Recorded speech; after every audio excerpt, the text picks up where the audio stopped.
Fasten your seatbelts. Maximum exposure's gonna be a bumpy ride. Crash and burn big time. A world record for skid marks. The wrong way to use your head. Run or be roadkill. A Canadian dodges death, eh? Train versus bike. Train wins. Extreme skiing, extreme pain. No shoot, big problem. And this stuff's so whack, it's shocking. Facing certain death and kicking its butt on extremely lucky dudes.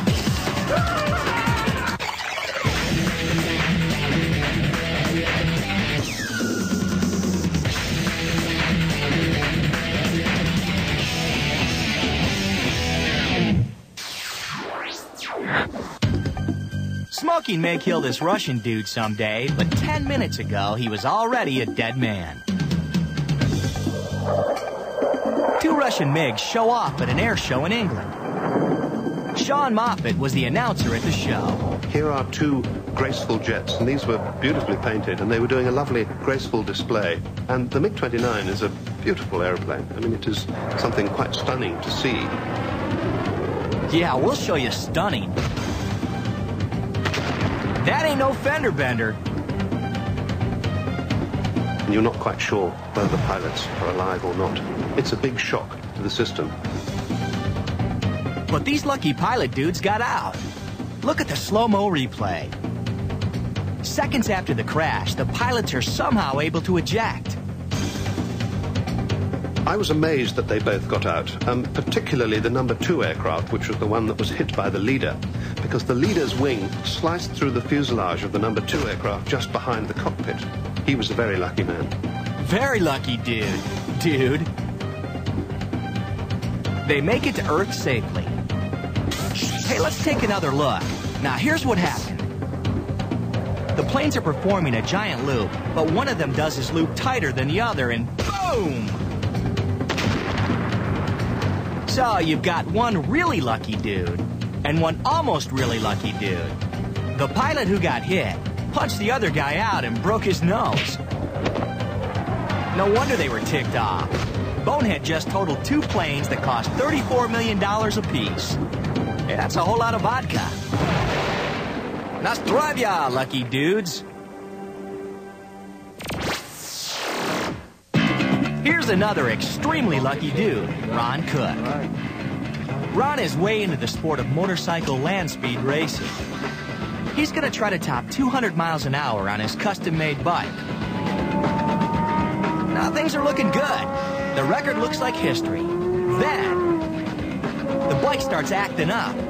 Ron takes a dive but can't get free. Now he's being dragged at 175 miles an hour. Whoa, talk about buns of steel. Like a horse that's thrown its rider, Ron's bike continues on and crosses the finish line. Amazingly, Ron suffers just a few bumps and scrapes. He's pretty shaken up.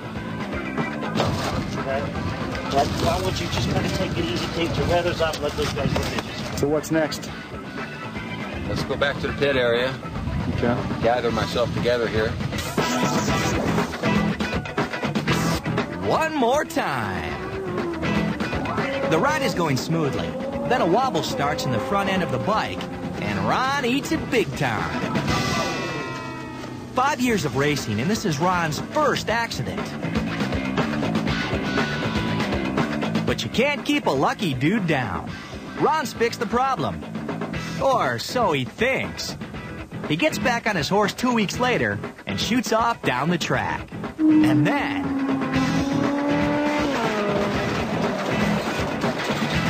Rider down, everybody move. Now in slow-mo.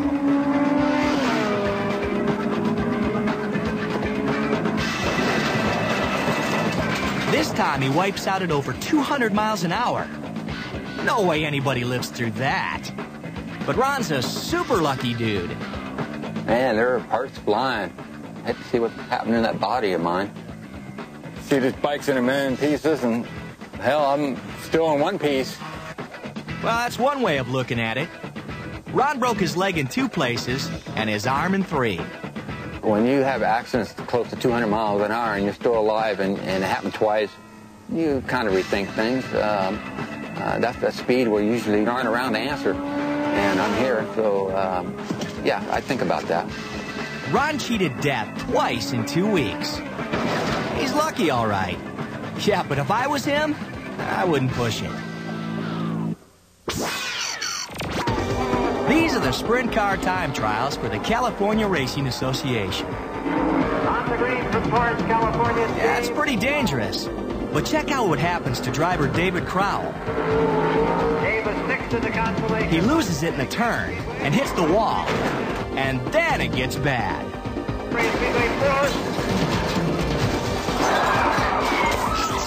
Once again.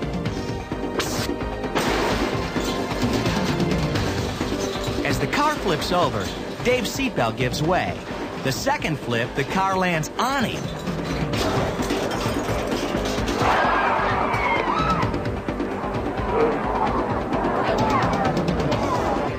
A rescue team is on the scene. It looks pretty bad. But Dave gets up on his own. Hey, he's alive! I didn't have any injuries.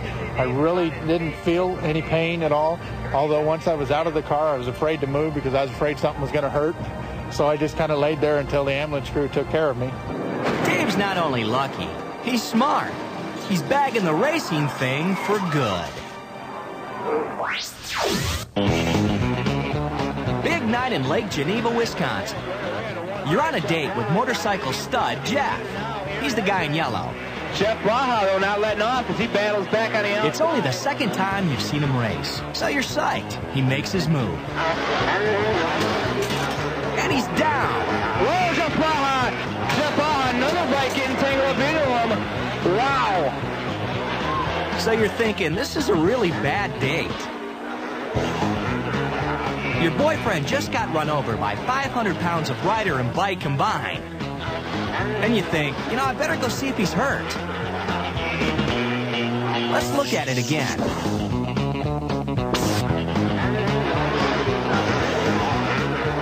As soon as I came over the jump, I knew that the front end was a little low and I was going to hit the ground and it was going to hurt. I kind of just knew it was going to happen and braced for it, and I'm laying on the ground thinking everything's okay. And next thing I know, I'm getting another motorcycle on top. Jeff lies there and wonders if this will get him some sympathy. Yeah, let's give that guy a round of applause. That's Jeff Blaha. Meanwhile, girlfriend is thinking, does this date suck or what?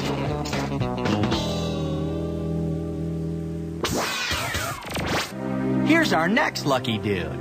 He may not look lucky, but he is. 4th of July, Ogden, Utah. Skydivers land on the field. But Ralph Butler is headed right towards the crowd. He makes a move to avoid them. Then, let's see that again. He fights the strong winds.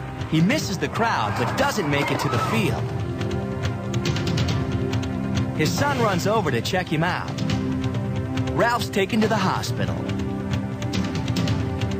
He broke both his ankles, his legs, his pelvis, his nose, and his eye socket. Well, I guess the wind had picked up. My memory isn't very good since the accident.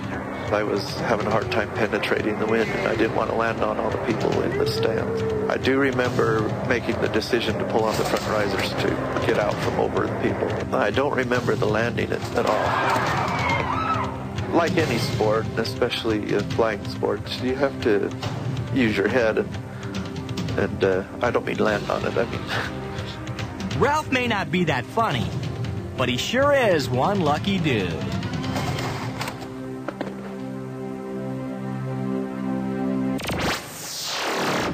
Crashing at you next on Maximum Exposure. How not to be a hood ornament. Finally, something happens in Canada. Follow the bouncing skier. Want to win $1 million? Grow a mullet and throw a pass.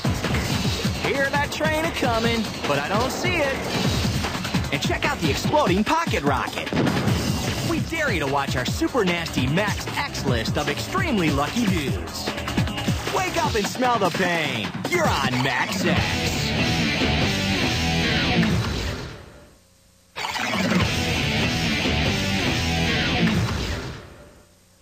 Yo, welcome back to Max X.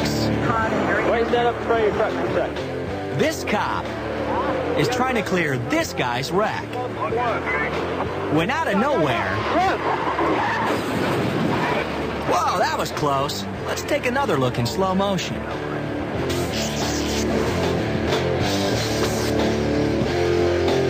Two cars are involved. A white car slams into a dark pickup. Cindy McGregor was driving the white car. When I was going, I was heading straight for the cop car. And I just kept praying, please don't let me hit those people. Please don't let me hit that cop car. And for some reason, I barely veered off. Hey, let's go frame by frame. Now you see just how close these guys were to being hood ornaments. He really skies to get away from the death car.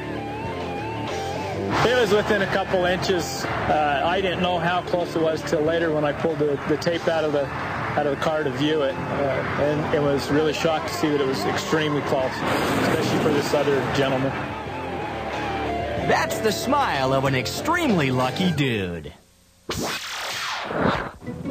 Believe it or not, Canada is not always boring. Just spent a little time with Renee and Roger Curry. They're making a documentary about their lives. Nag, nag, nag. And I think you're going to blame the brake fluid or the steering fluid on me too, eh? But things do happen in Canada, and sometimes it's unboring. The boys spy a pedestrian. His name is Peter Yee. A delivery truck tears through the intersection. Somehow, Peter avoids getting squashed. Hey, we gotta see that again, eh? Peter dodges the truck, but the truck sent a car careening towards him. Peter jumps pretty high. Well, for a Canadian. Can you catch that on tape? I don't know. Renee and Roger, check out Peter, eh?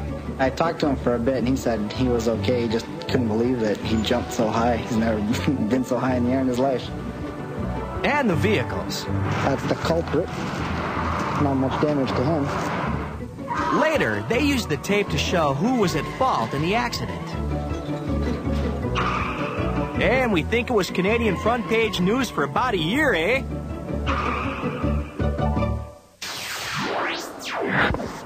Hey, a train! It's the latest thing in Hua Hin, Thailand. See, people there don't know from trains. Watch the left of frame.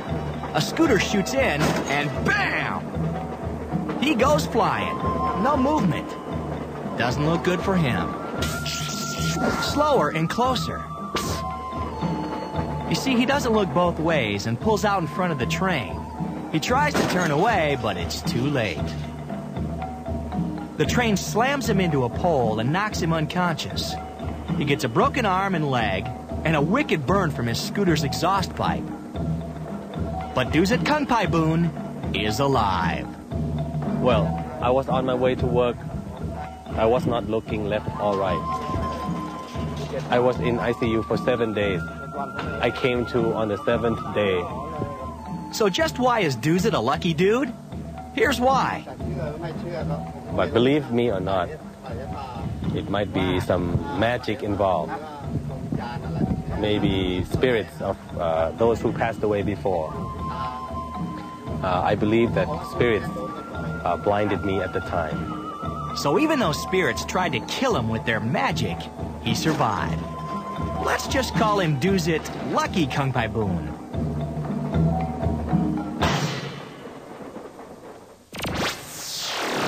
We got your back on Max X. Next, what goes up must come down really fast. White guys can't dance. Nothing but hole. The sky is falling. Oh, it's just a guy. Snap, crackle, and plop. And if you don't think those dudes are lucky, see if you can handle our Max X list of extremely lucky dudes. We demand Max X.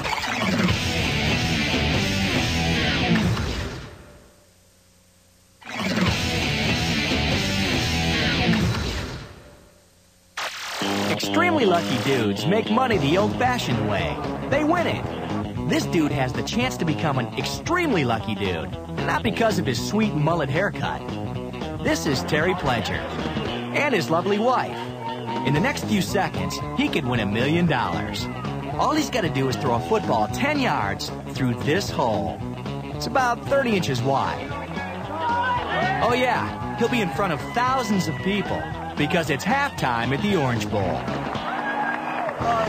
Terry warms up with ex-NFL quarterback Bernie Kosar. He steps to the line.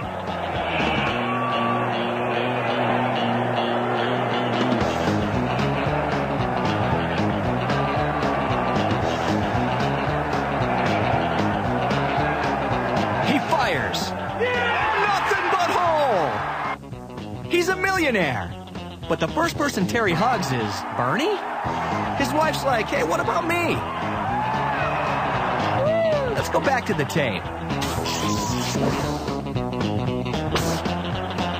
John Elway never had form like that. He also never had a mullet like this. Terry's wife's pumped, mullet or no mullet. For this moment, Terry is a football god.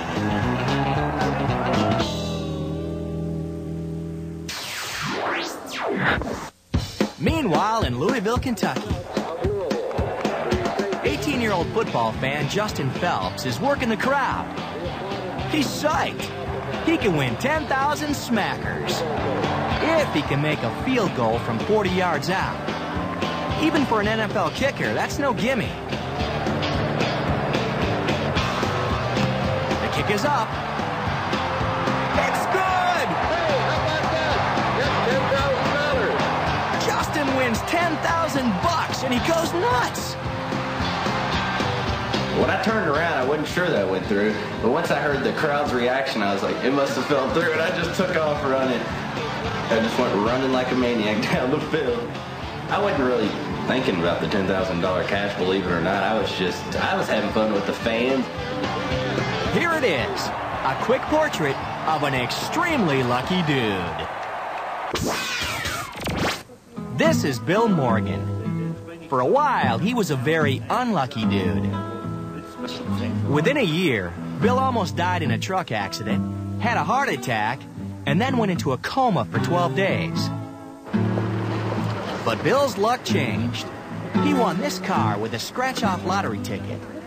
Too bad the steering wheel's on the wrong side. Oh, wait a minute, this is Australia. Now a TV station wants Bill to reenact how he won the car. So they tell him to buy another lottery ticket and scratch it off. Watch what happens when he does it again for the cameras. I just won 250,000. I'm not joking. I just won 250,000.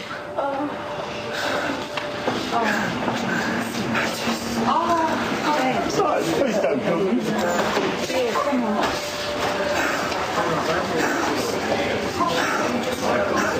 Show me this. You're right, Bill. Show me. You have two. Give us a look, Bill. Congratulations, Bill. Give us a look. Fantastic. Look. I don't believe this is happening. Bill. How do you feel? Yeah. I think I'll have another heart attack. No heart attack. 250 large. They go to see Bill's fiancée, Lisa. Are you okay? Lisa. Are you all right? Yeah, well, I just hope he, I mean, money's not that important. I just hope he doesn't use all his good luck up. I just want him to be healthy and happy. That's the main thing. Yeah, we're with you, Lisa. Here's to getting lucky, Bill. Oh, God, I can't believe it. All them other shows are for wimps. We are Max X. Coming up, a free fall with a price. Your life. Extreme skier rock and roll. There's the rock, and there's the roll. This dude's last bungee jump. He's the bomb. We bet you can't watch our extra heinous Max X list of extremely lucky dudes.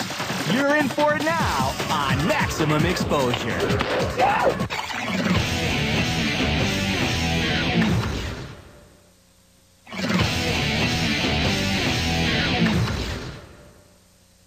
Coming at you with Maximum Exposure.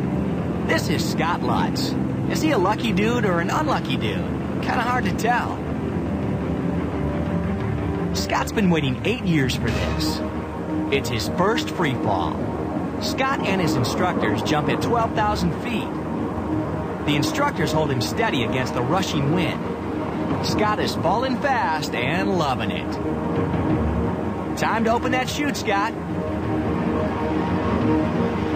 He yanks the cord. The chute opens. Then it breaks away. Yeah, that's right. His freaking chute rips off, and the instructors watch him go bye-bye.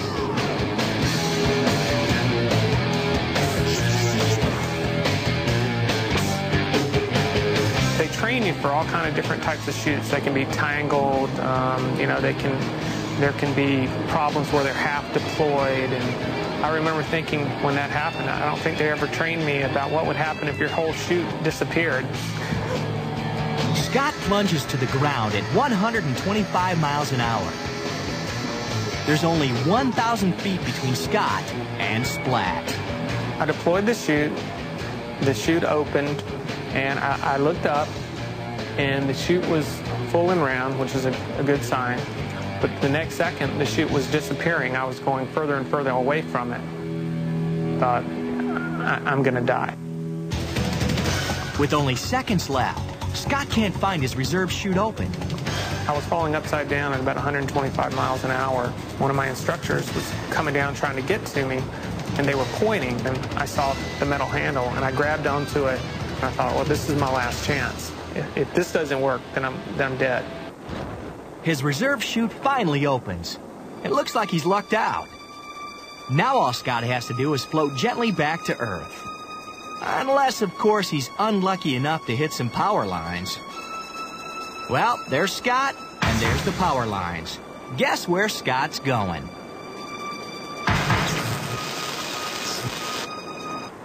Now that's unlucky. Power lines. They were just everywhere, and I could hear them. They were crackling, and I knew if I hit the pole, I would be grounded, I'd be electrocuted.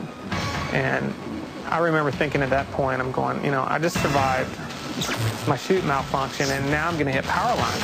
And I thought, you know, what's next? I felt like Wile E. Coyote. Scott got zapped for third-degree burns on his leg and foot. He needed 2 skin grafts to repair the damage. How does he feel about skydiving now? I'm never going to jump again. I don't think most people realize how little time you have. If something goes wrong, you just have a matter of seconds between whether what you do will make you live or, you know, kill you. Scott's one of the unluckiest dudes around. Well, yeah, but he's still alive. So I guess that makes him an extremely lucky dude. Clean-shaven David McCallum on his very first bungee jump. Any last words? Okay, see when you get back down. Which is going to be a lot sooner than David expects. David's wife gave him this bungee jump as an anniversary present. He's 180 feet off the ground. He jumps, but 2 of the 4 bungee cords aren't connected. Oh, nice present, honey. Luckily, there was an emergency airbag. Unluckily, David missed most of it. I was real nervous, real scared. I kept thinking to myself, I'm not going to die, I'm not going to die. Fortunately, David only broke his ankle. I tried to stand up, and I realized I couldn't stand up, and I fell right back down. I out of all the people screaming, I just happened to see my uncle, and I give him thumbs up. David was so freaked by his experience, he grew a mustache. But he still kept his lucky mullet. In Crested Butte, Colorado, Rich Hopkins is doing a TV commercial. His job? Paraglide in and land next to his female co-host.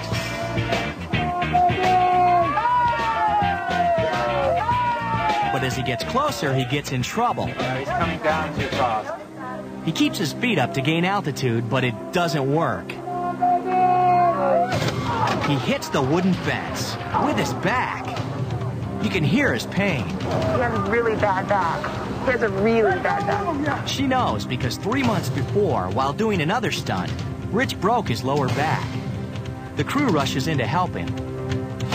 He has motion in his arms, that's good. And he gets up and limps off. He got himself a broken left ankle and foot, and his bad back got worse. He broke it again, in the same place. But listen to this woman in the background. He might have a few words for her. You want to do it again? But at least he didn't die. And in our book, that makes him a really lucky dude. He has a really bad back.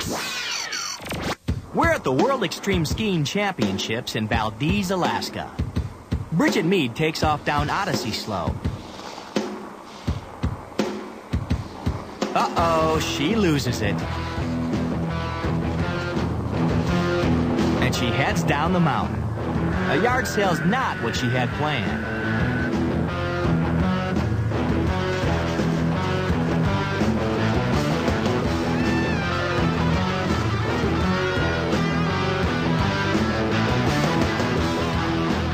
The cameraman is bummed.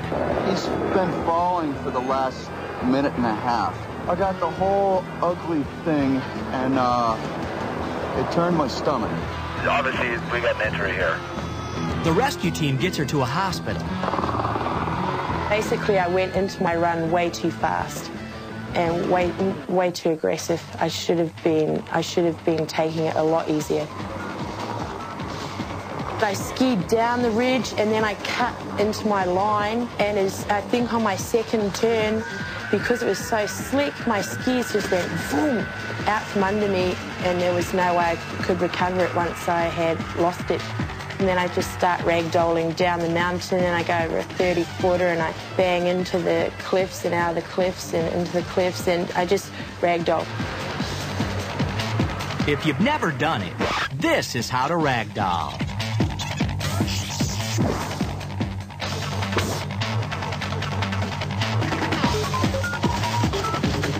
Bridget suffered head injuries, but somehow she didn't break any bones. My next memory is waking up in hospital and looking over my shoulder and seeing my dad sitting there, and I was just so relieved to see my dad there because I knew I didn't have to worry about anything, you know. After a fall like that, what does she think about skiing now? I think skiing's a fantastic sport, and I love it so much, you know. It's just such a great sport, and I get so much enjoyment out of it.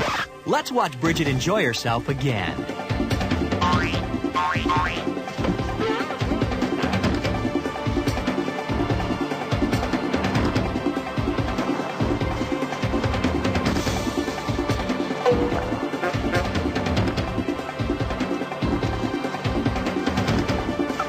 Hey, she survived, and she's an extremely lucky dudette. Max X gets you all worked up. Next, fight the power. Run for cover. Feel the burn. And do you have what it takes to survive our Max X list of extremely lucky dudes? You got your swerve on with Max X. I don't take the chances that I used to take.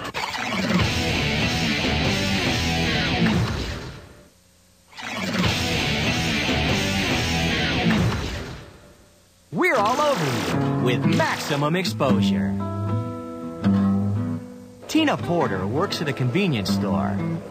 Her day's about to turn unlucky. Two guys mosey on in. One of them asks for a phone, and Tina, being neighborly, lends him hers. Now, the guy acts like he's calling for a tow truck. But then he says he doesn't have enough money for one.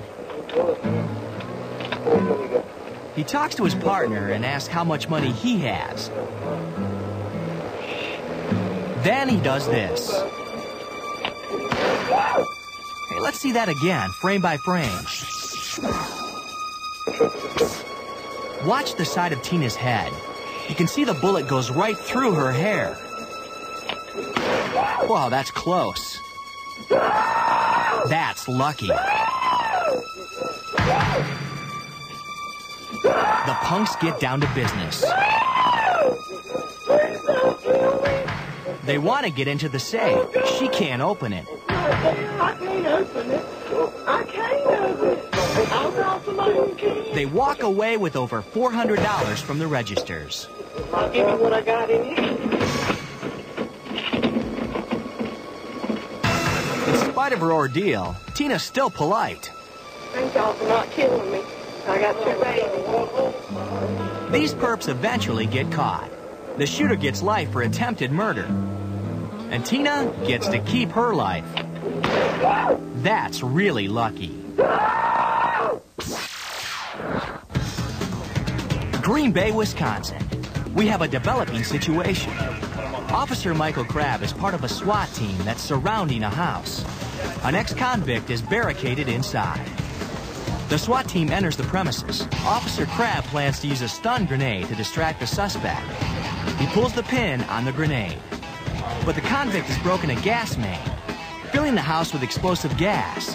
The cops run out. They don't want to fire their weapons and possibly blow up the house. Crabb jams the pin back into the grenade, puts it back in his pocket.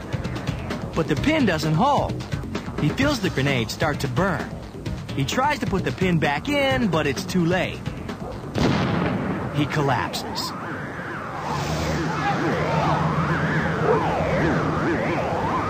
I knew I was going to get hurt. I knew it was going to go off. I knew there was nothing I could do about it.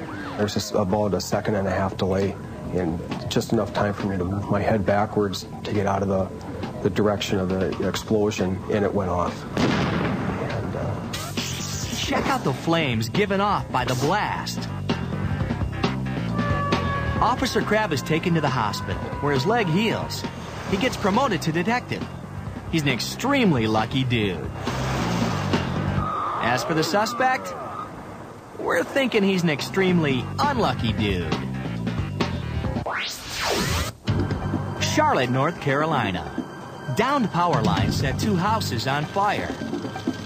Mixing water and electricity is a bad idea, so the firemen have to wait for the power in the lines to be turned off before it's safe to fight the fire. They call in line technician Ralph Ray.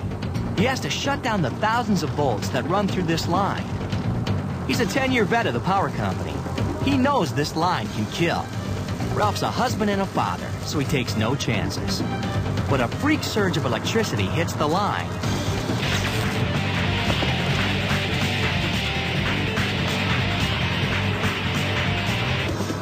Let's see it again. 7,000 volts zap Ralph's body. He's dazed and confused, but he's alive. And I felt it all over my body, and it's just like something had a hold to me. And it was shaking, extremely hard. I just remember my life flashing before me from early childhood up to this particular time. And I remember saying to myself, I can't die like this. Ralph knows that he cheated death. Because I was taught by a man who had told me once that electricity was one of the most mysterious forces in the universe, and I find that to be true. It's also true that Ralph's an extremely lucky dude. Warning, don't watch if you're a wuss. It's our Max X list of extremely lucky dudes.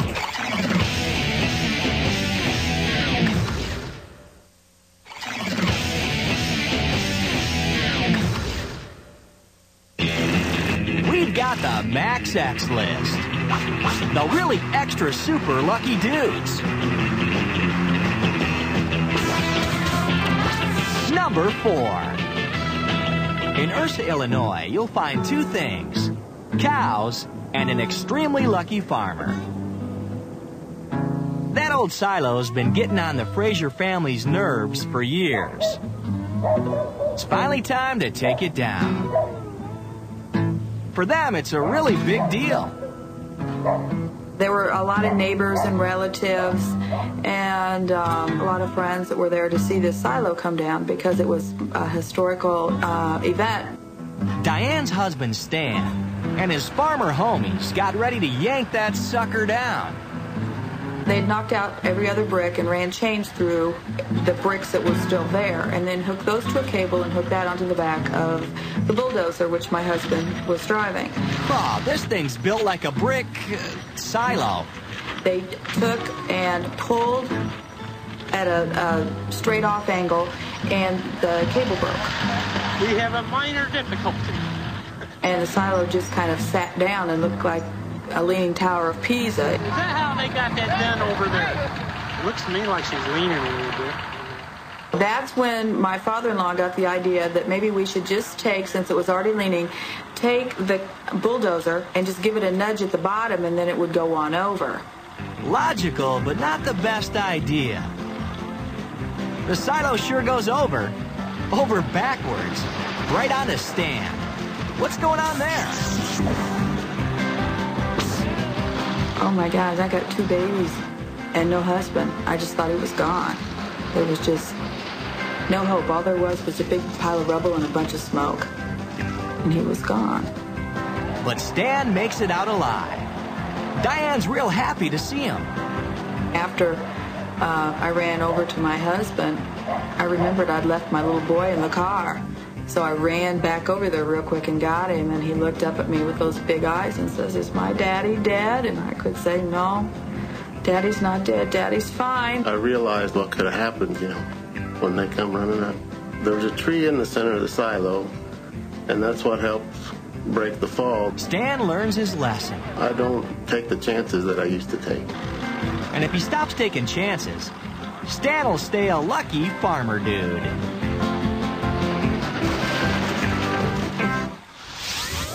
Next on X. He might not look like it now, but this is a really lucky Peruvian dude. Juan Davila has a sharp stone embedded in his skull. He was sharpening this saw when it jammed, and a piece of stone flew up and into his head. He should be dead, but he never even lost consciousness. He even tried to pull the stone out himself. I attempted to pull it out with my own hands. Then my wife came in and helped me, but it was stuck. Doctors can't believe that he's alive. He was conscious. He was talking and understanding perfectly well everything we said. Surgeons remove the stone. Juan goes back to work.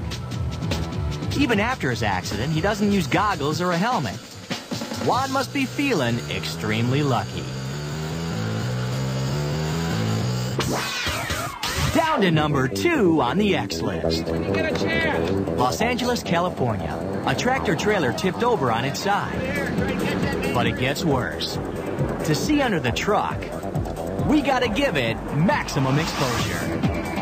It's a car with a guy trapped inside.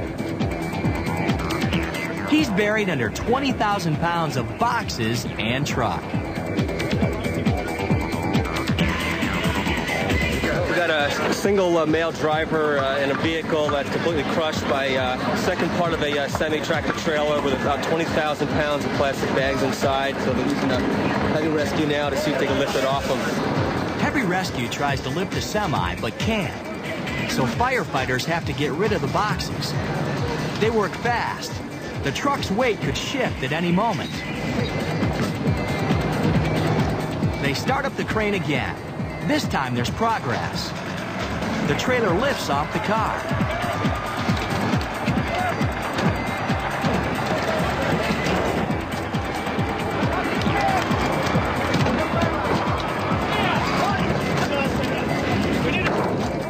Get the jaws set up!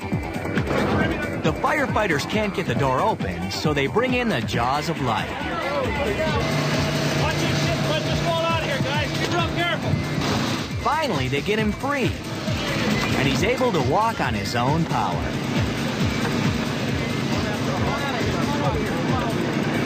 He said he remembers everything, no KO.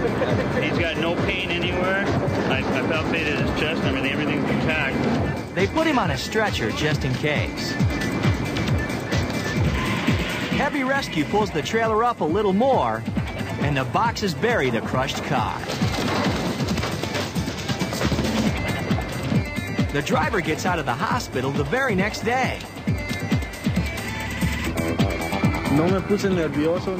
I really didn't feel anything. I wasn't nervous. It's like nothing had happened, but I was in the dark. I could move my fingers and toes, so I knew I was okay.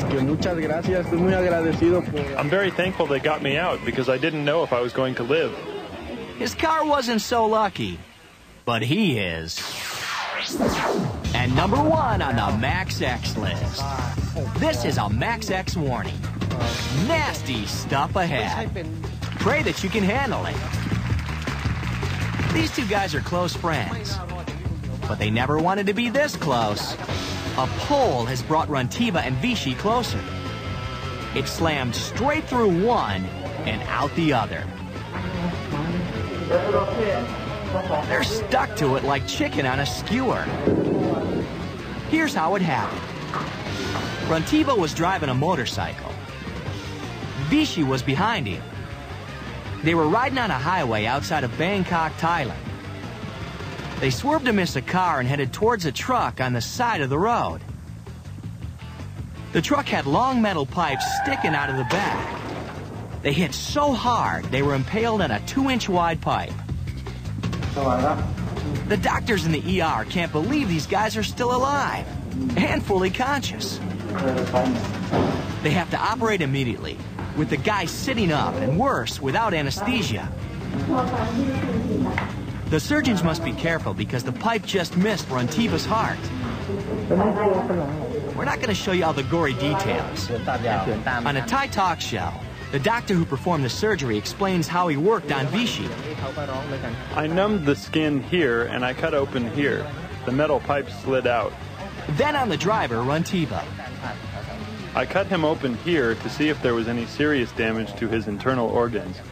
Luckily, nothing was seriously damaged. After they were separated, doctors finished the operation on each of the guys. A few weeks later, Rantiva and Vichy are well enough to appear on TV. These guys just missed certain death.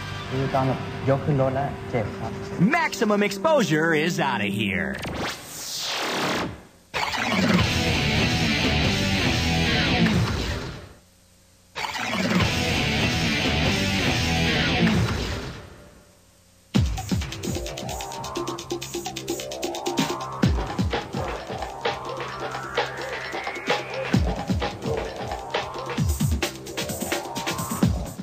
Roll call is over. Now it's time to hit the streets with the men and women sworn to serve and protect. It's next after the break here on KVOS.